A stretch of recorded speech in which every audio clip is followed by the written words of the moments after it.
Friends, आज हम बात कर रहे हैं इज टू M2 और R2 के बारे में। और इज टू M2 और R2 उसी तरह से प्रयोग होता है जिस तरह से हैज़ टू और हैव टू का प्रयोग होता है। मतलब दोनों ही जो टर्म हैं वो सेम परिस्थिति में यूज़ किए जाते हैं। मतलब जब किसी वाक्य के अंत में ना है आता है, जैसे मुझे जाना है, तो मुझे जाना है में M2 का प्रयोग भी हो जाएगा और हैव टू का प्रयोग भी हो जाएगा। अब ये कैसे पता करें कि मुझे जाना है में M2 लगाएंगे या हैव टू लगाएंगे? तो इसका हमने थोड़ा जिक्र किया था जब हमने हैज़ टू और हैव टू वाला वीडियो बनाया था। उसमें हमने एक बात कही थी कि जब हम किसी काम को अनिच्छा से या मजबूरी में करते हैं, मतलब जब कोई चीज़ हमारी नेसेसिटी होती है, आवश्यकता होती है, और आवश्यकता का मतलब होता है कि वो हमें करना ही करना है, वहाँ पर हमारे पास कोई दूसरा ऑप्शन नहीं होता है। तो जब भी हमारे पास कोई दूसरा ऑप्शन नहीं होगा, वही हमारा क्या होगा, मजबूरी हो जाएगी। तो ऐसी स्थिति में हम हैज़ टू और हैव टू का प्रयोग करते हैं।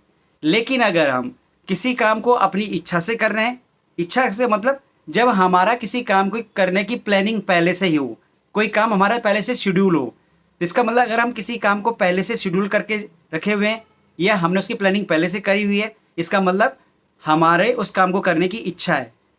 तो जब कभी भी ऐसी स्थिति होगी कि हम किसी काम की प्लानिंग कर चुके हैं और हमारे उस काम को करने की इच्छा है, तो निश्चित तौर पर तब हम हैज़ टू और हैव टू की जगह इज़ टू, M2 या R2 का प्रयोग करेंगे और बाकी तरीका सेम रहेगा।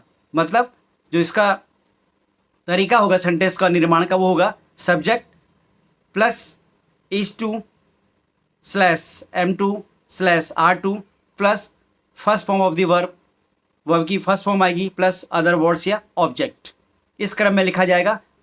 और जैसे मुझे जाना है तो आई एम टू गो।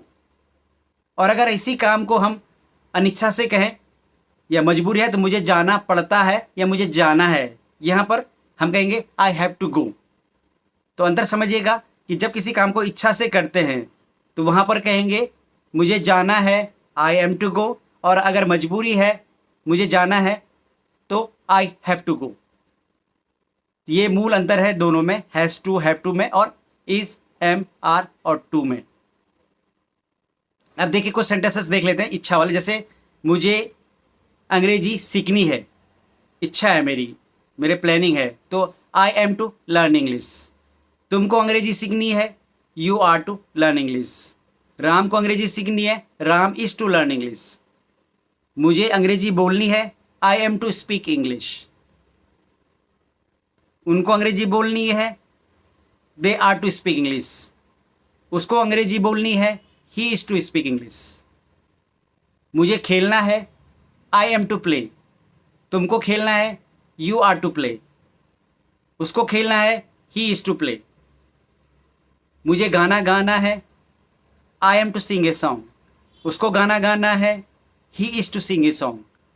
और उनको गाना गाना है, they are to sing a song. इन सब में इच्छा और आपकी प्लानिंग या शेड्यूल को दिखाया जा रहा है या दर्शाया जा रहा है। किसके प्रयोग से? इज, एम और R2 प्लस 2 के प्रयोग से। और अगर हम इन्हीं सेंटेंसेस को अनिच्छा, मजबूरी के हिसाब से कहें या नेसेसिटी के हिसाब से कहेंगे, तो इन्हीं वाक्यों में हम हैज़ टू और हैव टू का प्रयोग करेंगे। Thank you.